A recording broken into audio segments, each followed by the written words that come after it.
Hello and welcome to our channel. Today, we are going to share everything we know about Diablo 4, one of the most anticipated game that has been in development for over 5 years. Blizzard had been quiet about Diablo's return for some time, but now they have been providing quarterly updates that are building up to its imminent release later this year. We have covered many topics here, in the shortest and simplest way possible, so make sure to watch till the end, so you do not miss out on any important information. And please subscribe to our channel to provide your kind and valuable support. First things first. Diablo 4 will release on June 6th of this year, as announced with a cinematic trailer at the Game Awards in December 2022, but have in mind that this does not come easy. According to the Washington Post, which interviewed 15 current and former Activision Blizzard employees, believe that hitting that date will be a challenge that could require many hours of overtime or cut features. The release of Diablo 4 was delayed once, as its launch year was pushed from 2022 to 2023. However, according to the Washington Post, the development process has been beleaguered, with the internal release date being moved multiple times. Blizzard has not explicitly required employees to work overtime in most cases according to the paper, but some employees are unwilling to publish an unfinished product and feel pressured to work unhealthy amounts of overtime to hit the summer 2023 release date, which they say is unlikely to change again. When reached for comment by the Washington Post, an Activision Blizzard spokesperson said that Diablo 4's production is going extremely well and that overtime is voluntary and limited to specific teams. The company said, "We regularly surveyed the team on their professional well-being, and the latest results are the most positive they have been in years." Blizzard announced in IGN's 2023 Fan Fest that Diablo 4's public playtests will begin in March this year. Players who pre-order Diablo 4 will be able to play the closed beta during the weekend of March 17th to 19th. The open beta will then be available for everyone during the following weekend of March 24th to 26th. Diablo 4's character customization system will allow players to outfit their characters with hundreds of unique armor pieces, as well as detailed facial and body characteristics.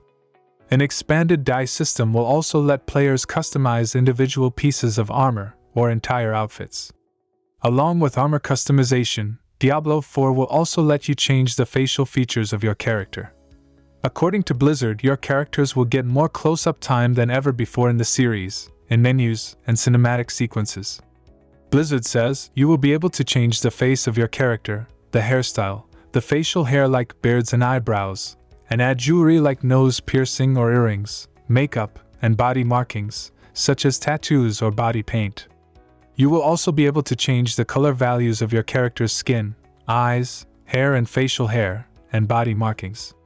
Some elements will be class-specific to support the class's unique backgrounds, but many will be shared between classes, allowing more possibilities to mix and match. Now, allow us to talk about the playable characters of Diablo 4. Starting with Druid.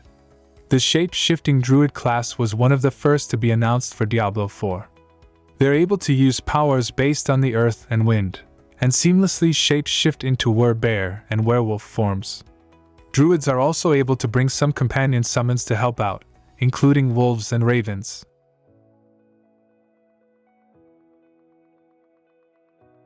Next are Barbarians. The Barbarians are back with their massive strength and piles of weaponry. They will use something called the Arsenal system, which allows them to tote around 4 different types of weapons to swap between. You can even assign different skills to use specific weapons, so if you want to get really granular with your customization, or just use the specific bonuses from a weapon for a particular skill, you'll have that option.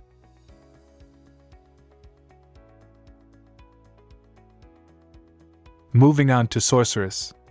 For the traditional elemental spellcasters, there's the Sorceress class who can hurl lightning, ice, and fire at enemies from afar, with matching elemental specialization options. Unlike Diablo 3's Wizard, the Sorceress is far more focused on elemental magic, so expect flashy displays of the elements, and pure arcane shenanigans. Next is Rogue. The original Diablo included a bow-wielding rogue, but she didn't reappear by name in Diablo 2 or Diablo 3. Over 24 years later, she's finally making a comeback. The rogue will be one of the first available classes in Diablo 4, joining the previously announced Barbarian, Sorceress, and Druid. As far as weapons go, rogues can use swords, daggers, bows, and crossbows. And finally, the fifth character will be the Necromancer. The Necromancer will be bringing along their expected retinue of skeletons of every variety, and plenty of bone and blood magic. The Necromancer utilizes corpses as a resource, along with the mana-like essence. If you're more about animating bones to be your buddies, the new Book of the Dead feature lets you customize your minions, and evolve them into different specialized skeletal pals. Blizzard is adding 3 new stats to Diablo 4, namely, Angelic, Demonic, and Ancestral powers. Each has its own effect, but they'll also be used as prerequisites for item affixes.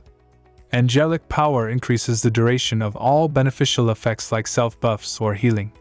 Demonic power increases the duration of all negative effects like debuffs or damage over time. Ancestral power increases the chance of on-hit effects, also known as increased proc chance.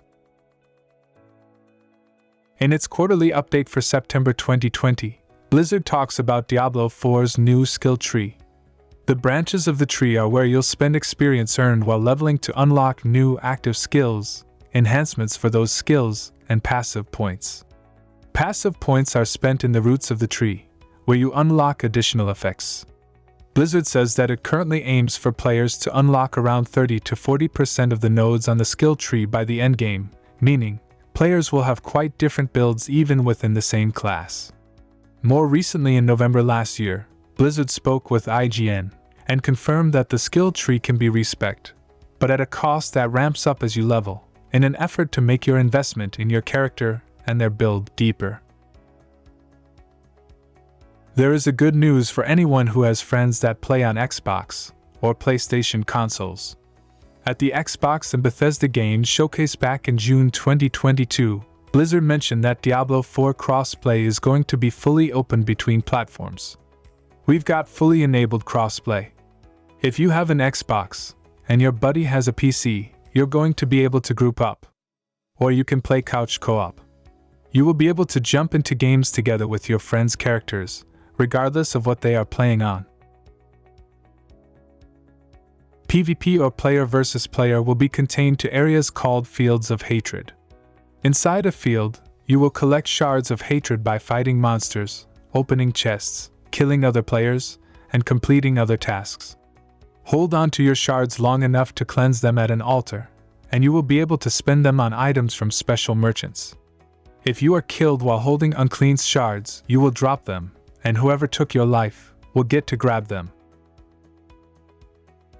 Once players hit level 50 in Diablo 4, they will gain access to the Paragon board, which uses digital tiles to enable very specific power boosts and character customization.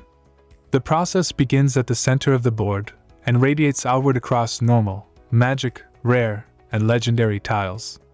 Each one earned will give your character a boost of some sort, from the very basic to the extremely powerful. Some tiles are sockets for glyphs found throughout the game that confer different benefits when inserted into the board. Glyphs can also be leveled up, increasing their benefit.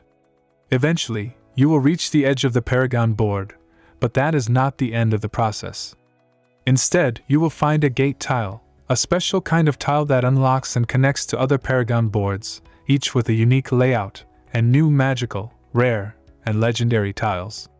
Blizzard also confirmed in their August 2022 quarterly update that the metagame would change regularly, including additional Paragon boards and glyphs, so you can expect your character to have to adapt over time. Diablo 4 will have a seasonal content model, with each season lasting roughly 3 months.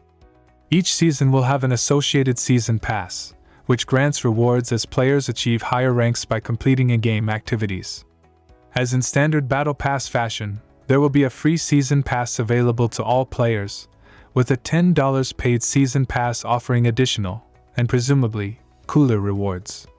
The good news is that, All Season Pass rewards will be cosmetic, so you won't be missing out on any mechanical rewards if you don't shell out another $10 every 3 months.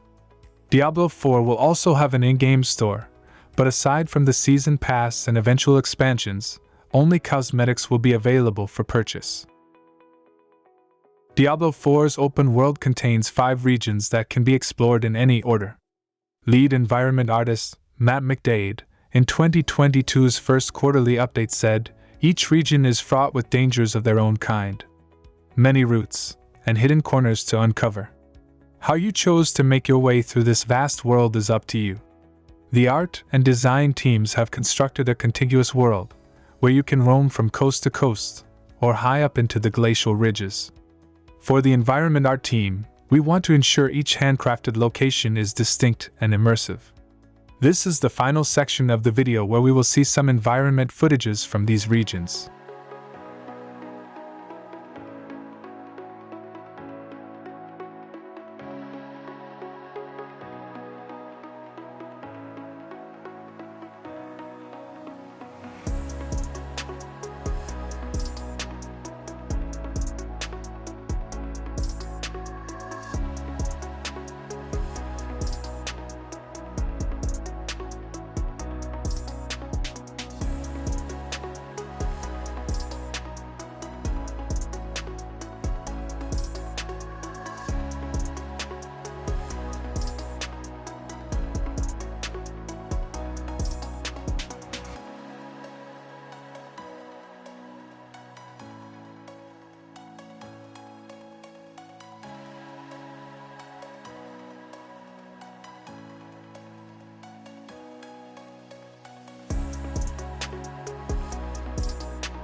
So that is it for today's video. We hope you found this helpful and interesting, and if you did, please do not forget to like, share, and subscribe to our channel for more amazing videos. We will be back soon. Take care, and have a wonderful day.